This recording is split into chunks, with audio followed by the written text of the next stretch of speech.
Welcome back. અયોધ્યામાં રામ મંદિર પ્રાણ પ્રતિષ્ઠા મહોત્સવની જોરશોરથી તૈયારીઓ ચાલી રહી છે। 22 જાન્યુઆરીએ અયોધ્યામાં ભગવાન શ્રી રામના ભવ્ય મંદિરનો પ્રાણ પ્રતિષ્ઠા મહોત્સવ યોજાનાર છે। દેશભરમાંથી શ્રદ્ધાળુઓ વિવિધ વસ્તુઓ અયોધ્યા મોકલી રહ્યા છે, ત્યારે અમદાવાદના યુવકો દ્વારા અયોધ્યા મંદિરની વિશેષ પ્રતિકૃતિ તૈયાર કરાઈ છે। અમદાવાદના ઓઢવ વિસ્તારમાં રહેતા 3 યુવકોએ અયોધ્યા રામ મંદિરની પ્રતિકૃતિ તૈયાર કરી છે। પાઇનવુડનો ઉપયોગ કરી આ મંદિર તૈયાર કરવામાં આવ્યું છે। મંદિરની પ્રતિકૃતિ બનાવનારા યુવકના જણાવ્યા પ્રમાણે સતત 4 દિવસ સુધી 24 કલાક કામ કરી અને આ મંદિર તૈયાર કરવામાં આવ્યું। 7 ફૂટ લંબાઈ, 5 ફૂટ ઊંચાઈ અને 4 ફૂટ પહોળાઈ ધરાવતી આ પ્રતિકૃતિનું વજન 200 કિલોગ્રામ છે। 640 સ્ક્વેર ફૂટ વુડનો ઉપયોગ કરી આ મંદિર તૈયાર કરાયું છે। આ મંદિરની કોતરણી કામ સુંદર રીતે અયોધ્યાના રામ મંદિર જેવી જ કરાઈ છે। પુનાના એક વ્યક્તિએ આ મંદિર માટે ઓર્ડર આપ્યો હતો। મંદિર પ્રતિકૃતિને અયોધ્યા મોકલાશે। 22 જાન્યુઆરીએ મંદિર મહોત્સવના પ્રસંગે લોકો આ પ્રતિકૃતિના પણ દર્શન કરી શકશે। અમે છેલ્લા 4 દિવસથી અમે 3 મિત્રો એક સાથે મળીને 24 કલાક કામ કરીને આ મંદિર ઊભું કર્યું છે। આમાં અમે પાઇનવુડનો ઉપયોગ કર્યો છે। આમાં પાઇનવુડ અમારે 640 સ્ક્વેર ફૂટ જેટલું મટીરિયલ ગયું છે આની અંદર।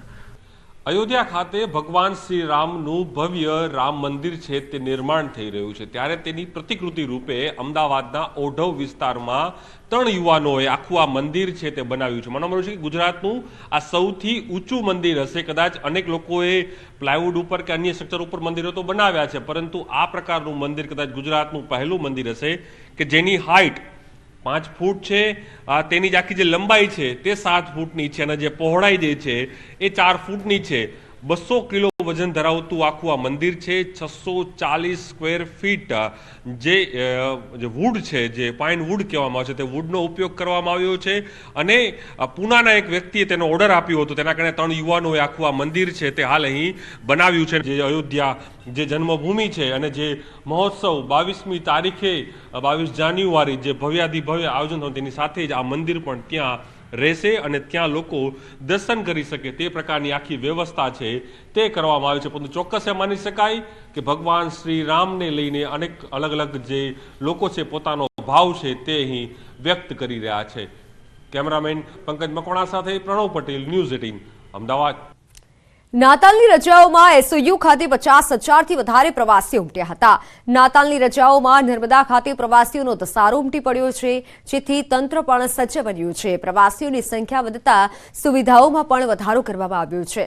એસઓયુ ખાતે પ્રવાસીઓ માટે રહેવા, જમવા તથા અન્ય સુવિધા ઉપરાંત પાર્કિંગની પણ સુવિધાઓ કરવામાં આવી। 25 ડિસેમ્બરે નાતાલ પર્વે સ્ટેચ્યુ ઓફ યુનિટી ખુલ્લું રાખવાનો નિર્ણય કરવામાં આવ્યો છે।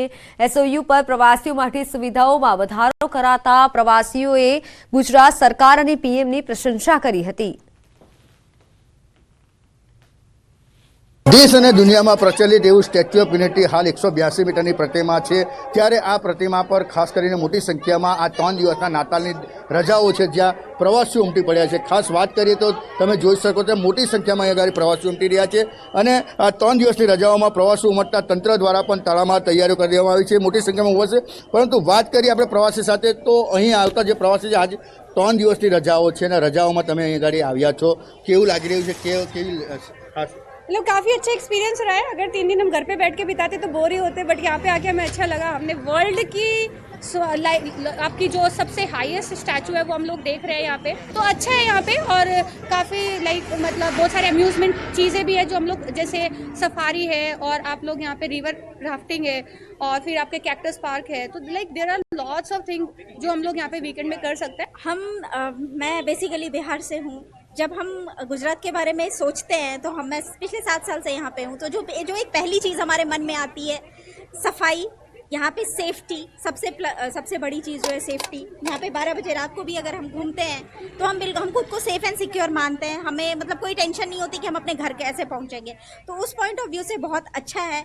और यहाँ का स्टैच्यू ऑफ यूनिटी का मैनेजमेंट भी बहुत अच्छा है। यहाँ पे इतने सारे क्राउड्स को एक साथ हैंडल करना ये बहुत बड़ी चीज़ है और ये काफ़ी अप्रिशिएबल है। બિલકુલ, તમે સાંભળ્યું તેમ ખાસ કરીને જે સ્ટેચ્યુ ઓફ યુનિટી પર આવતા પ્રવાસીઓ છે એ પ્રવાસીઓને ખાસ જે સુવિધાઓ છે જે વધારી દેવામાં આવી છે જેનાથી ખુશ છે। ત્યારે કહી શકાય કે જ્યાં 3 દિવસની નાતાલની રજાઓ છે, રજાઓમાં લગભગ લાખોની સંખ્યામાં પ્રવાસીઓ આવશે, જેના માટે તંત્ર પણ સજ્જ થઈ ચૂક્યું છે। દીપક પટેલ, ન્યૂઝ 18 ગુજરાતી, નર્મદા। તો એસઓયુ ખાતે પ્રવાસીઓનો ધસારો વધી રહ્યો છે અને આ સાથે નાતાલની રજાઓમાં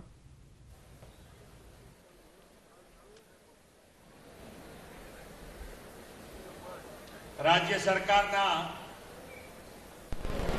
શિક્ષણ વિભાગ દ્વારા રાજકોટ ખાતે આયોજિત ગુજરાત જ્ઞાન ગુરુ ક્વિઝ G3Q 2.0 ના શુભારંભ પ્રસંગે આપણી સૌની સાથે મંચ ઉપર ઉપસ્થિત મારા સાથી મંત્રી શ્રી ઋષિકેશભાઈ પટેલ, ડોક્ટર કુબેરભાઈ ડિંડોર, શ્રીમતી ભાનુબેન બાબરિયા, શ્રી જગદીશભાઈ વિશ્વકર્મા, સાંસદ શ્રી મોહનભાઈ કુંડારિયા, રાજ્યસભાના સાંસદ શ્રી રામભાઈ મોકરિયા, મેયર શ્રીમતી નૈનાબેન કઢેરિયા, જિલ્લા પંચાયતના પ્રમુખ શ્રી પ્રવીણાબેન રંગાણી, મારા સાથી ધારાસભ્ય શ્રી રમેશભાઈ ટીલાળા, શ્રી ઉદયભાઈ કાનગર, શ્રી દર્શિતાબેન શાહ, શ્રી મહેન્દ્રભાઈ પાટલિયા, પ્રદેશના ઉપાધ્યક્ષ શ્રી ભરતભાઈ બોગરા, શહેરના અધ્યક્ષ શ્રી મુકેશભાઈ દોશી, શિક્ષણ વિભાગના અગ્ર સચિવ શ્રી મુકેશ કુમાર, શિક્ષણ નિયામક શ્રી પીબી પંડ્યા, કેસીજીના સલાહકાર Shri AU Patel, collector Shri, commissioner Shri, DDO, police commissioner Shri, ઉપસ્થિત અધિકારીગણ, વાઇસ ચાન્સેલર શ્રીઓ, શિક્ષણવિદો, શિક્ષક મિત્રો, ઉપસ્થિત સૌ વિદ્યાર્થીઓ, પ્રેસ મીડિયાના મિત્રો, સૌને મારા નમસ્કાર. હવે છોકરાઓને જે જોઈએ છે એ તૈયાર છે. અહીંયા વિદ્યાર્થીઓ જે બેઠા છે એ બધાને રિઝલ્ટ સાંભળવાનું છે ને, એટલે રિઝલ્ટ સાંભળવા માટે બેઠા છો, એટલે બીજું કઈ સાંભળવાનું નથી.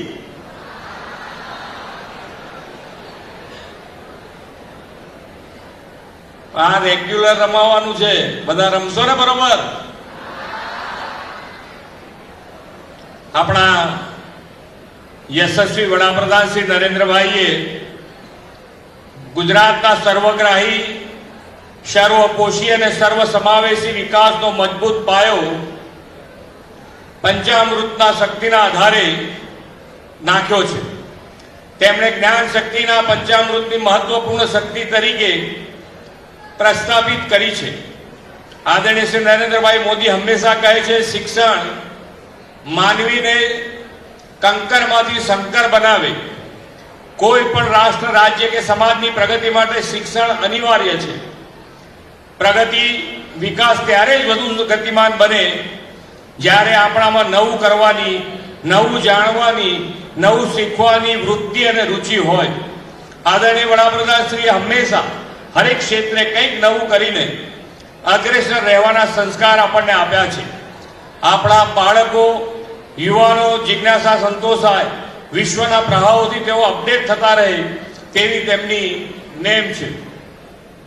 ગુજરાતનો વડાપ્રધાનશ્રીની દરેક નેમ, દરેક સંકલ્પને પાર પાડવામાં હર હંમેશ અગ્રેસર રહ્યું છે. વડાપ્રધાનશ્રીના નેમને પાર પાડવા ગુજરાત સરકારે જ્ઞાન ગુરુ ક્વિઝ અભિનવની પહેલ 2022થી કરી છે. એ 2022ની ક્વિઝમાં 25 લાખથી વધુ વિદ્યાર્થી, યુવાનો અને નાગરિકોએ ઉત્સાહભેર જોડાયા હતા અને વિવિધ સ્તરે કુલ 1,30,000 જેટલા વિજેતાઓ ઘોષિત થયા. આજથી શરૂ થઈ રહી